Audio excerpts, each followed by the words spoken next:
Hello dear students, welcome to the series of micro economics. मैं हूं अदिति अग्रवाल और आप लोग मेरे साथ मिलकर क्या पढ़ रहे थे? माइक्रो इकोनॉमिक्स का चैप्टर नंबर 1, जिसका हमने अभी तक डेफिनेशंस वाले पार्ट कंप्लीट करे हैं। What is economics, what is economy, central problem of economy. Central problem of economy क्या थे? What to produce, how to produce and for whom to produce. ये हमारी क्या थी? सेंट्रल इकोनॉमिक प्रॉब्लम थी, जो हमने लास्ट क्लास तक कवर अप कर लिया था। आज अपन आते हैं इस चैप्टर का सबसे important topic, that is production possibility curve, PPC curve. ठीक है, अच्छा, प्रोडक्शन पॉसिबिलिटी कर्व ये होता क्या है ये अपन देखेंगे। उससे पहले इस कर्व को हम और कितने नामों से बुलाते हैं? प्रोडक्शन पॉसिबिलिटी कर्व को हम फ्रंटियर भी बोलते हैं। ठीक है, प्रोडक्शन पॉसिबिलिटी फ्रंटियर नाम से भी मिल सकता है आपको, यानी कि पीपीएफ, या फिर ये आपको प्रोडक्शन पॉसिबिलिटी ट्रांसफॉर्मेशन कर्व के नाम से भी मिल सकता है। ठीक है, ये आपको इन नामों से और मिल सकता है ये कर्व। ठीक है, अब ये कर्व होता क्या है? ठीक है, ये कर्व क्या होता है? कर्व यानी कि ग्राफ बनाना, है ना। तो ये कर्व क्या होता है? प्रोडक्शन पॉसिबिलिटी कर्व अपन को क्या शो करता है? इसको पढ़ने से पहले एक चीज अजम्पशन अपन यहाँ पर लेके चलेंगे। देखो बेटा, अपन यहाँ पर क्या पढ़ रहे हैं? इकोनॉमिक्स पढ़ रहे हैं। अब इकोनॉमिक्स क्या है ना, लोगों की बिहेवियर के साथ डील करती है, लोग सोसाइटी के साथ डील करती है। सोसाइटी में भिन्न भिन्न प्रकार के लोग हैं, यहाँ पर हर कोई एक जैसा नहीं है। ठीक है ना, तो यहाँ पे जो कुछ भी अपन पढ़ेंगे, यहाँ पर अपन आगे लॉज भी पढ़ेंगे। जैसे फिजिक्स में लॉज होते हैं और लॉज होते हैं ना, वैसे ही अपन यहाँ पर आगे लॉज भी पढ़ेंगे। ठीक है ना, तो अब जब अपन लॉज पढ़ेंगे और ये सब पढ़ेंगे, मान लो फिजिक्स में लॉ होता है, न्यूटन लॉ ऑफ मोशन है, ये सब लॉज हैं फिजिक्स में, तो ये तो क्या है? यूनिवर्सल है, हर जगह हर कुछ एक जैसे ही अप्लाई होते हैं। लेकिन इकोनॉमिक्स की जब बात आ जाए तो यहाँ पर तो इकोनॉमिक्स सोसाइटी के ऊपर बेस्ड और सोसाइटी में भिन्न भिन्न प्रकार के लोग हैं, सबका बिहेवियर अलग होता है।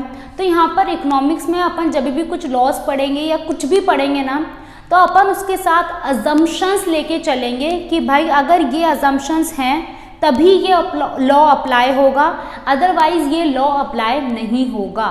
ठीक है, तो अपन कोई भी लॉ अप्लाई कराने के लिए अपन इकोनॉमिक्स में हर लॉ के साथ, हर चीज़ के साथ क्या लेके चलेंगे? कुछ अजम्पशंस लेके चलेंगे। ठीक है, तो प्रोडक्शन पॉसिबिलिटी कर्व पढ़ने के लिए भी अपन यहाँ पर एक अजम्पशन लेके चलेंगे कि अपन अपनी सोसाइटी में, अपन अपनी इकोनॉमी में सिर्फ 2 चीज़ें प्रोड्यूस कर रहे हैं। ठीक है, कोई से भी 2 गुड्स अपन यहाँ पर प्रोड्यूस कर रहे हैं, ये अपन अजम्पशन लेके चलेंगे। ठीक है ना, तो उसके बेसिस पर अपन ये प्रोडक्शन पॉसिबिलिटी कर्व ड्रॉ करेंगे। ठीक है, तो अब ये कर्व क्या है अपना, कि 2 गुड्स का कॉम्बिनेशन, जितनी भी तरीके से अपन 2 गुड्स प्रोड्यूस कर सकते हैं ना, उन सबको अपन क्या है इस प्रोडक्शन पॉसिबिलिटी कर्व में पढ़ेंगे। देखो क्या है प्रोडक्शन पॉसिबिलिटी कर्व, क्या होता है? Refers to graphical presentation. Graphical presentation है, यानी कि ग्राफ ड्रॉ करते हैं अपन यहाँ पर।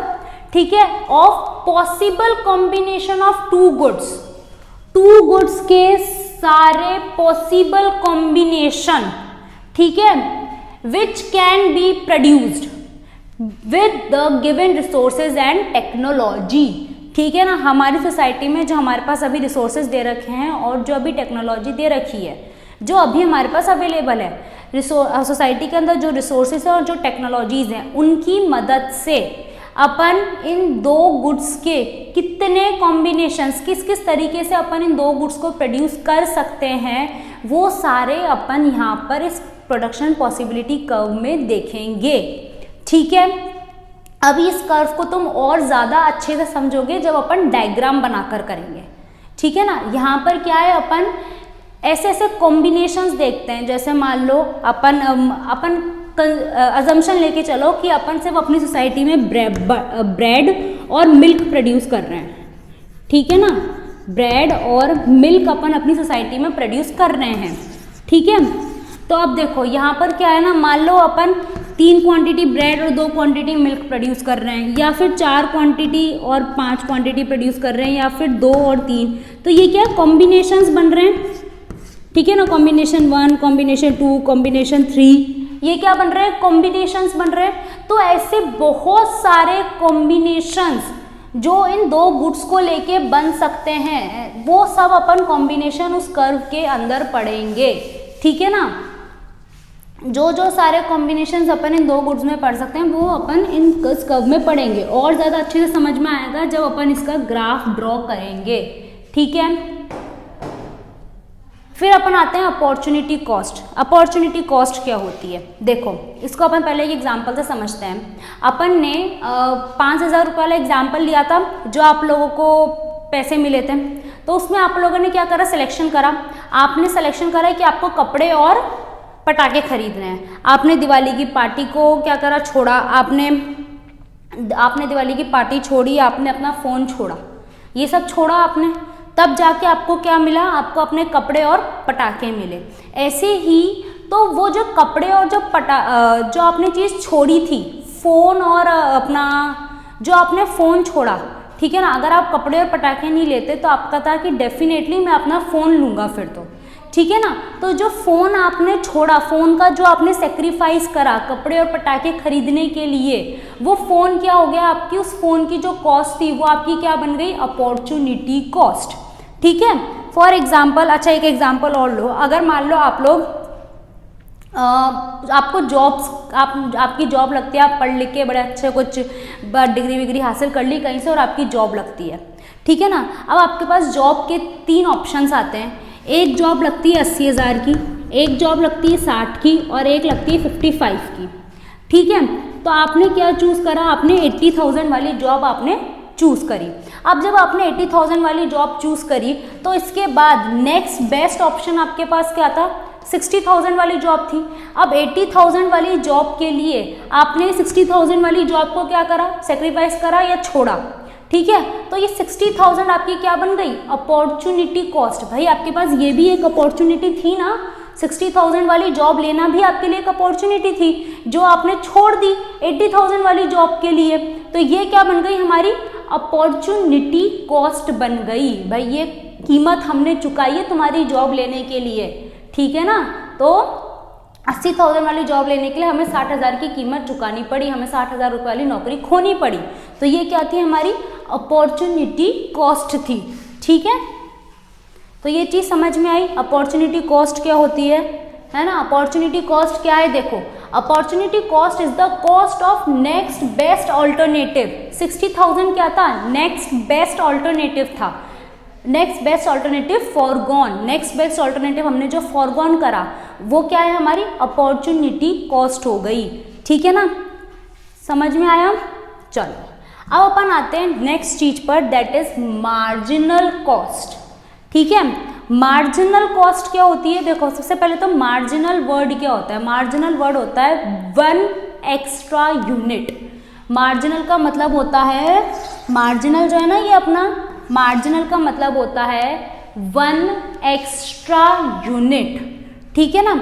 अगर आप लोगों ने इसके बाद, और मार्जिनल का मतलब आपको जब आप कंज्यूमर इक्विलिब्रियम पढ़ने जाओगे वहाँ पर आपको मार्जिनल का मतलब और अच्छे से क्लियर हो जाएगा। लेकिन यहाँ पर ये मान के चलो 1 एक्स्ट्रा यूनिट, जैसे 2 है, 2 के बाद अपन 3 यूनिट पर आए तो आपने एक और एक्स्ट्रा यूनिट ली ना, तो वो क्या है, मार्जिनल है, ठीक है।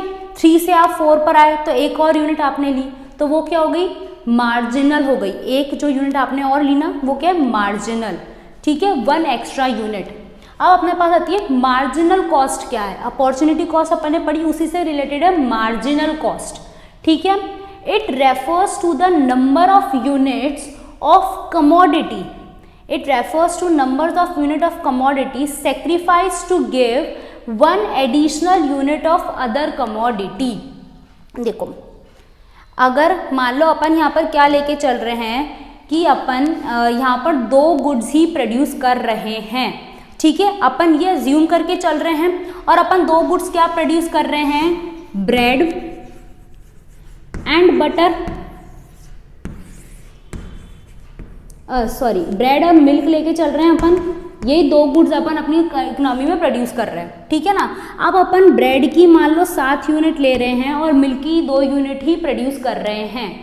तो अब ये मार्जिनल कॉस्ट क्या कहता है कि मिल्क की एक क्वांटिटी बढ़ाने के लिए, मिल्क के अपन ने 3 क्वांटिटी करी, मिल्क की 3 क्वांटिटी, एक क्वांटिटी बढ़ाने के लिए अपन को ब्रेड की यहाँ पे क्या करनी पड़ेगी, कुछ यूनिट सेक्रीफाइस करनी पड़ेंगी। मिल्क का अगर अपन को 1 यूनिट और प्रोड्यूस करना है तो अपन को ब्रेड को कम करना पड़ेगा, ठीक है ना। इसके लिए एक एग्जाम्पल लेके चलो। अपन एक तो चीज़ अपन यहाँ पे क्या मान रहे, तुम बोलोगे अपन और गाय खरीद लेंगे और कर लेंगे, लेकिन अपन यहाँ पर एक अजम्पशन लेके चलेंगे। अजम्पशंस क्या है वो सब मैं तुम लोगों को लिखवाऊंगी। अजम्पशन क्या लेके चलेंगे कि अपने पास जितने भी रिसोर्सेज हैं वो अपन पूरी तरीके से फुल्ली यूटिलाइज कर रहे हैं। तो अगर अपन को मिल्क और प्रोड्यूस करना है तो अपने पास मिल्क प्रोड्यूस करने का और अभी कोई साधन अवेलेबल नहीं है, कोई भी रॉ मटेरियल अपने पास अवेलेबल नहीं है। तो अगर अपन को मिल्क और प्रोड्यूस करना है तो अपन को ब्रेड में से कुछ पार्ट हटाना, मतलब ब्रेड की कुछ यूनिट्स कम करनी पड़ेंगी, ठीक है ना। अगर अपन मिल्क मत लो, ब्रेड के साथ कुछ और ले लो। मिल्क में अगर तुम कंफ्यूज हो रहे हो कि मिल्क तो काऊ से मिलेगा और ब्रेड अपन को उससे मिलेगी, तो ब्रेड के साथ तुम क्या लोगे, पाव ले लो। चलो ब्रेड एंड पाव कर लो, ठीक है ना। तो अपन मान के चलो कि अपन अभी यही 2 चीज़ प्रोड्यूस कर रहे हैं, ठीक है, ब्रेड या फिर पाव। अब अपन ये एक तो अजम्पशन लेके चल रहे हैं कि अपन यहाँ पर अभी अपनी सोसाइटी में जितने भी रिसोर्सेस हैं, अपने पास जो कुछ भी है, अपन वो फुल्ली यूटिलाइज कर रहे हैं, ठीक है ना। कुछ भी रिसोर्स खाली नहीं पड़ा है, कुछ भी कभी खाली नहीं, बेकार नहीं पड़ा है अपने पास, तो अपन क्या फुल्ली यूटिलाइज कर रहे हैं। तो अपन सोच रहे हैं कि पाव की अपन 1 यूनिट और बढ़ाएं। तो जब अपने पास और रिसोर्सेज ही नहीं है और कहीं से कोई रॉ मटेरियल अवेलेबल नहीं है और कोई लेबर अवेलेबल नहीं है और कुछ भी अपने पास अवेलेबल नहीं है, तो पाव की 1 यूनिट बढ़ाने के लिए अपन क्या करेंगे, अपन को ब्रेड में से कुछ कटौती करनी पड़ेगी। तो अब ब्रेड की मान लो अपन 7 से 5 आ गए, तो ये जो 2 यूनिट अपन ने सेक्रीफाइस करी, ब्रेड की अपन 7 से 5 आ जाएंगे और पाव की 3। तो पाव की 1 यूनिट बढ़ाने के लिए अपन ने ब्रेड की जो ये 2 यूनिट सेक्रीफाइस करी, ये क्या है, हमारी मार्जिनल कॉस्ट है। It refers to the number of unit of a commodity sacrifice. 2 unit क्या है ये अपनी, it refers to the number of unit of a commodity sacrifice. Commodity जो अपने सेक्रीफाइस करी है उसकी जो नंबर ऑफ यूनिट है, यानी कि 2, to give the 1 additional unit of another commodity. Another commodity के अपन ने जो ये 1 एडिशनल यूनिट बढ़ाई है ना, इसको बढ़ाने के लिए अपन ने ब्रेड की जो ये 2 यूनिट सेक्रीफाइस करी, वो क्या है, हमारी मार्जिनल कॉस्ट है, ठीक है ना भाई। अपन 7 से 5 पर आ गए कि चलो अपन ब्रेड की 5 यूनिट प्रोड्यूस कर लेंगे और पाव की 3 यूनिट प्रोड्यूस कर लेंगे। तो 7 से 5 पर आए, यानी कि 2 यूनिट्स अपन ने ब्रेड की कम प्रोड्यूस करी, तो ये 2 यूनिट क्या है, हमारी मार्जिनल कॉस्ट है। समझ में आया, number of unit of a commodity sacrifice, ठीक है। उस कमोडिटी की नंबर ऑफ यूनिट जो अपन ने सेक्रीफाइस करी है वो क्या है, हमारी मार्जिनल कॉस्ट है, ठीक है ना। यानी कि मार्जिनल क्यों, 1 एक्स्ट्रा यूनिट बढ़ाने के लिए। और अपॉर्चुनिटी कॉस्ट अपन ने देखी सरी, जो अपन ने नेक्स्ट बेस्ट ऑल्टरनेटिव फॉरगॉन करा, जो अपन ने छोड़ा, तो यहाँ पे ब्रेड अपन ने छोड़ी ना, तो ये नेक्स्ट बेस्ट ऑल्टरनेटिव था, ब्रेड अपन ने छोड़ी। अब वो 1 यूनिट बढ़ाने के लिए छोड़ी ना, इसलिए यहाँ पर क्या आ गया, मार्जिनल कॉस्ट आ गया, ठीक है। इतना सा समझ लो तुम लोग। पाव की 1 यूनिट बढ़ाने के लिए अपन ने क्या करी, ब्रेड की यूनिट छोड़ी ना, तो ये हमारे लिए क्या हो गया, मार्जिनल कॉस्ट। ओके, अब अपन इसको क्या करते हैं, एग्जाम्पल से समझते हैं। अच्छा, मार्जिनल निकालने के लिए, मार्जिनल कॉस्ट निकालने के लिए हमारे पास फॉर्मूला है delta sacrifice divided by delta changes. Delta का मतलब क्या होता है, चेंज, ठीक है। ये अभी लिख लो फॉर्मूला, अपन जब इसका समझेंगे नंबर से, न्यूमेरिकल फॉर्म में और ग्राफ से, तब तुमको और अच्छे से समझ में आएगा। डेल्टा मतलब क्या है, change, delta sacrifice upon delta changes, ये तुम लोग यहाँ पर नोट करो, ठीक है।